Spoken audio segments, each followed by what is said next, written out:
Саламатсыздарбы? Бекмамат Осмонов атындагы Жалал Абад мамлекеттик университети, Жалал Абад колледжи педагогикалык жана социалдык иштер бөлүмүнүн окутуучусу Нурматова Майрам Гүлнарбековна. Лекциянын темасы — башталгыч мектепте математика сабагына методикалык анализ жүргүзүү. Лекциянын максаты — сабакка анализ берүүнүн бир нече варианттары менен таанышасыңар, баалануучу элементтерди байкайсыңар, лекциянын аягында өз алдынча аткарууга берилген тапшырмаларды аткарасыңар. Лекцияда каралуучу суроолор. Биринчиси.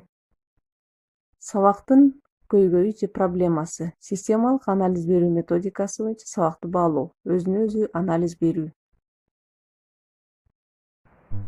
Мугалимдин сабагына түрдүүчө максатта катышуу зарылчылыктары болуп турат. Кээ бир учурларда катышып аткан мугалим өзү методикалык жардам алуу максатында, кээ бир учурда сабак өтүп аткан мугалимге методикалык жардам керек болгон учурлар болот. Биз бүгүнкү сабакта жалпы эле сабакка методикалык, системалык анализ берүү жөнүндө сөз кылмакчыбыз. Мында окуучулардын сабакка катышуусуна баа берилет. Эң негизгиси мугалимдин өзүнүн негизги касиеттерин баалоого көңүл бурулат. Андан кийин мугалим менен окуучулардын ортосундагы ишмердүүлүк сабактын жүрүшүндө, анын эффективдүүлүгүн баалоо. Андан сырткары сабактын жыйынтыгын жана максатын баалоо көңүл бурулат. Ошол боюнча сөз кылмакчыбыз. Мугалим программа, окуу колдонмолору, класстын өзгөчөлүгүнө карабастан, өзүнүн сабактын логикалык түзүлүшүн иштеп чыгуусу менен ишмердүүлүктүн жалпы жолдоруна багыт ала алат. Ар бир сабактын эффективдүүлүгүн көтөрүү үчүн сабактын мазмунун, түзүлүшүн, уюштурулушун жана иштөө методикасын бүтүндөй баланы тарбиялоо жана окутуу сапатын жогорулатуу керектигин аныктайт. Демек, сабактын көйгөйүндө эмнелер жатат экен? Эң негизги сабактын мазмунуна карап, анын негизги биз сабактын күтүлүүчү натыйжага жетүүгө карата багыт алган түрдүү методдордун тандалышы, анын уюштурулушу бардыгы мугалим чеберчилигине жараша болот да, ошого жараша сабакты уюштуруудан башталат. Демек, жалпы методикалык анализдин мазмуну эмнеде? Мазмуну төмөнкүчө. Математика сабагы башка сабактардан мазмундук жагы менен айырмаланат. Башкача айтканда, математика сабагын өтүүдө негизгилерден болуп предметтик математикалык талаптар эсептелет. Анын негизинде кайсынысы маанилүү экендиги аныкталат. Жалпы дидактикалык же спецификалыкпы же атайын математикалыкпы? Эгерде мугалим математикалык закон ченемдүүлүктөрдү үйрөтүүдө балдардын түшүнүүсүнө түрткү берүүчү тапшырмалардын системасын туура эмес тандап алган болсо, анда сабакта орун алган дидактикалык методдордун эч бири методикалык катачылыкты жокко чыгарбайт. Экинчи жактан, окуучулардын математикалык түшүнүк жана амалдарды аткаруу эрежеси менен таанышуунун түзүлүү логикасы окуучулардын максатка жетүү үчүн аракеттеринин түрлөрү, максаты, сабактын максатына жетүү деңгээлин аныктайт. Сабакка берилүүчү анализ төмөнкүлөр боюнча жүргүзүлөт. Биз айтып кеттик алар жөнүндө. Демек, мугалим өзүнүн негизги касиеттерин баалоого, окуучулардын сабакка катышуусу боюнча жалпы мүнөздөмөгө баа берүүгө, мугалимдин жана окуучунун ишмердүүлүгүнүн мазмунун баалоого, сабактын жүрүшүндө окуучулар менен мугалим ишмердүүлүгүнүн эффективдүүлүгүн баалоодон жана сабактын жыйынтыгы менен максатын аныктоодон аныкталат экен. Жалпы касиеттер. Мугалимдин өзүнүн негизги касиетин баалоо деген эмне? Демек, биз биринчи мугалим предметти билеби жана анын жалпы эрудициясы кандай экен? Демек, мугалим өзү сабакты, математиканы билбей туруп, окуучуларга канчалык деңгээлде аны түшүндүрүү методикасын, мазмунду тандоосун, тапшырмаларды түшүндүрүүсүнө карата биз ошол нерсени аныктай алабыз. Педагогикалык жана методикалык чеберчилигинин деңгээли канчалык деңгээлде? Кеп маданияты, сүйлөө речи, темпи, дикциясы, образдуулугу, сабаттуулугу, эмоционалдуулугу, окуучуларга болгон мамилеси, ушулардын бардыгы мугалимдин өзүнүн негизги касиеттери болуп эсептелет. Ошол касиеттерге баа берилет алгач, андан соң окуучулардын сабакка катышуусу боюнча жалпы мүнөздөмөгө баа берилет. Биз окуучулардын сабакка катышуусу дегенде эмнени түшүнөбүз? Таанып билүү, ой жүгүртүү ишмердүүлүгүнүн, өз алынчалыгынын деңгээли кандайча окуучуларда? Демек, берилген тапшырманы өз алынча аткара алабы? Ой жүгүртүү деңгээли канчалык? Жөндөм, көндүм, жалпы окуу деңгээли, сабакта алардын эмнени аткарууга жөндөмү бар экен? байкап турулат. Андан кийин алар группалык, жеке же жупта иштөө формалары ишке аштыбы, ишке ашкан болсо чындап эле натыйжа бердиби, уюштуруучулук, тартип, кызыгуу деңгээли кандай окуучулардын ошол класстагы. Андан кийин мугалим менен окуучунун ишмердүүлүгүнүн маазмунун баалуу экөөнү биригип, демек көндүм, жөндөмдөрдү калыптандыруучу окуу материалынын илимилүүлүгү, жеткиликтүүлүгү, күчтүүлүгү, башкача айтканда мугалим ошол нерселерди эске алып, илимилүүлүгүн, жеткиликтүүлүгүн эске алып, анан тапшырмалардын иреттештирип тандаганбы, актуалдуулугу жана жаңылуулугу кандайча, математиканы өздөштүрүүчү сунушталган ошондой үй тапшырмасына берилген тапшырмалардын көлөмүнүн оптималдуулугу, ыңгайлуулугу кандай, ушул сыяктуу мугалимдин окуучуларга жана окуучунун окуучуга берген суроолордун мазмуну кандай экен, жеткиликтүүбү, же өз ара алар ортодо мугалим менен окуучунун ортосунда гана суроо жооп болуп, ал эми окуучу менен окуучунун ортосунда дагы суроо жооптордун болушу же болбошун көңүл буруу каралат. Сабактын жүрүшүндө окуучулар менен мугалим ишмердүүлүгүнүн эффективдүүлүгүн баалоо, андан кийин чындап эле ошол тандап алган ишмердүүлүктүн түрлөрүнө карата кандай натыйжа болду, сабакка бөлүнгөн убакыт туура пайдаланылдыбы, рационалдуубу жана эффективдүү пайдаланылдыбы, ишмердүүлүктүн түрлөрү алмаштыбы, же жеке эле иштей бердиби, же жупта эле иштей бердиби, же топто эле иштей бердиби жана киреттүүлүгү кандай болду, темптин оптималдуулугу кандайча болду, сабакта көрсөтмө куралдары колдонулдубу, окутуунун техникалык каражаттары пайдаланылдыбы жана канчалык деңгээлде ал сабактын максатына жетүүгө мүмкүнчүлүк түздүбү, сабакта колдонулган методдун эффективдүүлүгү жана рационалдуулугу кандай болду, ошол туура метод тандалдыбы, сабактын жүрүшүндө окуучулардын тескери байланышынын деңгээли, башкача айтканда, сабактын жүрүшүндө мугалимден гана суроо берилбестен окуучулардан дагы ошо тескери байланыш канчалык деңгээлде ишке ашты, окуучулардын билимин текшерүү жана баалоонун жыйынтыгы кандайча болду. Анан окуучуларга сабактын эстетикалык таасирин байкоо. Демек, ошол сабакта кандай эстетикалык таасир байкалды? Мугалим менен окуучулардын коопсуздук техникасы менен эмгекти коргоо эрежелерин сактоосунун деңгээли кандай болду? Мисалы, биздин математика сабагында айрым учурда кайчы колдонулушу мүмкүн, же болбосо кандайдыр фигуралар жасоодо ошол өздөрүнүн этияттык менен колдонула турган учурлар эске алынганбы, ошол нерселер көңүл бурулдубу? Андан кийин сабактын жыйынтыгын жана максатын аныктоо. Демек, сабактын максатынын формулировкаланышы, конкреттүүлүгү, тактыгы жана мазмундуулугу.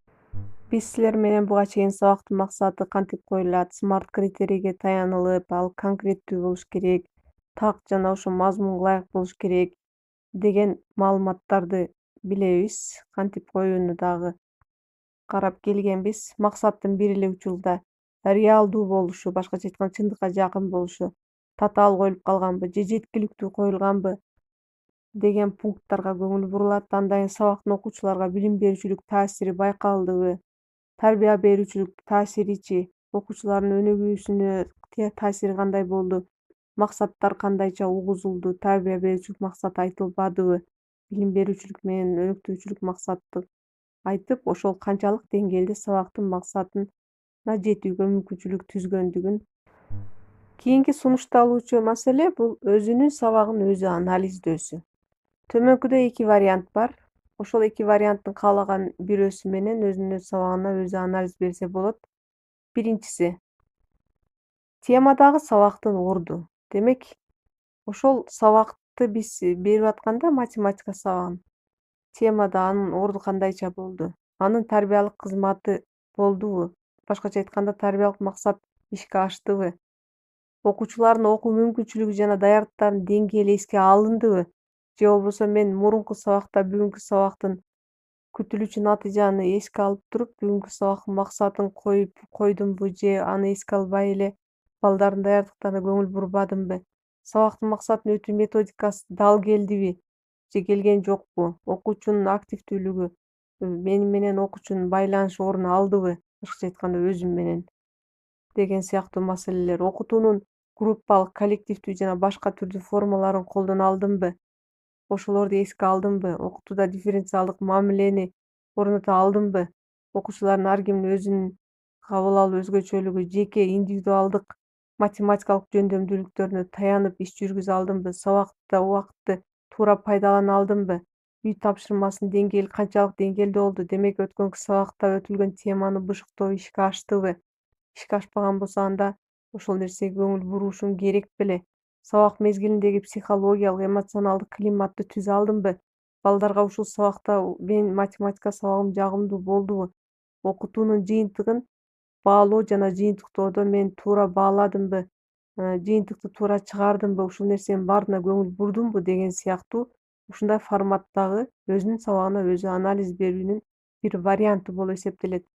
Андан кийин экинчи варианты сунушталат.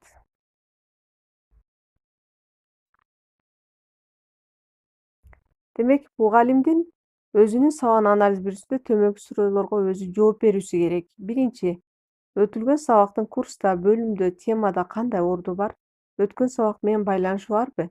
Башкача айтканда, жалпы бөлүмдүн бир темасы болсо, анда биз мурунку сабак менен байланышы албетте болуш керек. Окуучулар да ошол логикалык байланышты сезе ала тургандай болуш керек. Экинчи, сабакты пландаштырууда класстын кандай өзгөчөлүгү эске алынды? Чындап эле ошол мурунку өтүлгөн темаларга байланыштырып, же болбосо балдардын аябай активдүүлүгүн эске алып, кээде гиперактивдүү балдар бар болот, окуучулардын арасында айрым учурда кеч кабыл алган балдар болот. Демек, класстын өзүнүн негизги өзгөчөлүгүн эске ала алдымбы? Андан кийин сабакта кандай максаттарды койдум? Анан ошол максаттын милдетин кандайча негиздөөгө болот эле? Максат окутууга багытталганбы же окуп үйрөнүүгө багытталганбы? Ушунун кайсысын эске алдым мен? Сабактын тибин, структурасын тандоого эмнени негиз кылып алдым мен? Демек, себеби структуралык өзгөчөлүккө негизги сабактын тиби таасир этерин албетте силер билесиңер.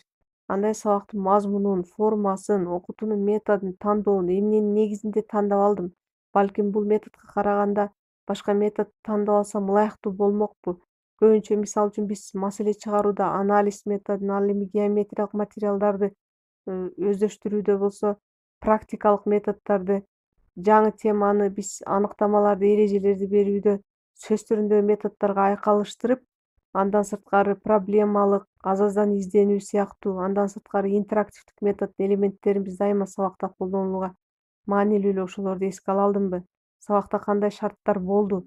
Окуу материалдык, гигиеналык, моралдык, психологиялык, эстетикалык жана убакытты туура пайдаландымбы? Деген сыяктуу суроолор менен катар, ошол шарттардын жумушту уюштурууда жагымдуу болдубу же жагымсыз чөйрөнү түзүп койдумбу? Сабакта пландалган иш-аракеттен алыстаган жокмунбу? Эмне үчүн, кайсы учурда алыстап кеттим?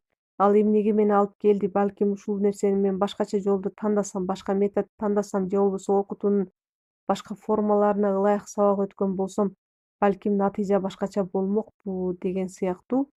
Эң акыркысы, сабактын жыйынтыгын кантип бааласа болот? Коюлган максат ишке аштыбы? Окуучуларга ашыкча жүк бароо менен өзүнүн сабагына мугалим өзү анализ берүү аркылуу экинчи вариант сунушталды. Лекциянын максатына кайрылалы. Сабакка анализ берүүнүн бир нече варианттары менен таанышмаксыңар, баалануч элементтерди байкамаксыңар, анан лекциянын аягында өз алынча аткарууга тапшырмаларды аткармаксыңар. Демек, тапшырма.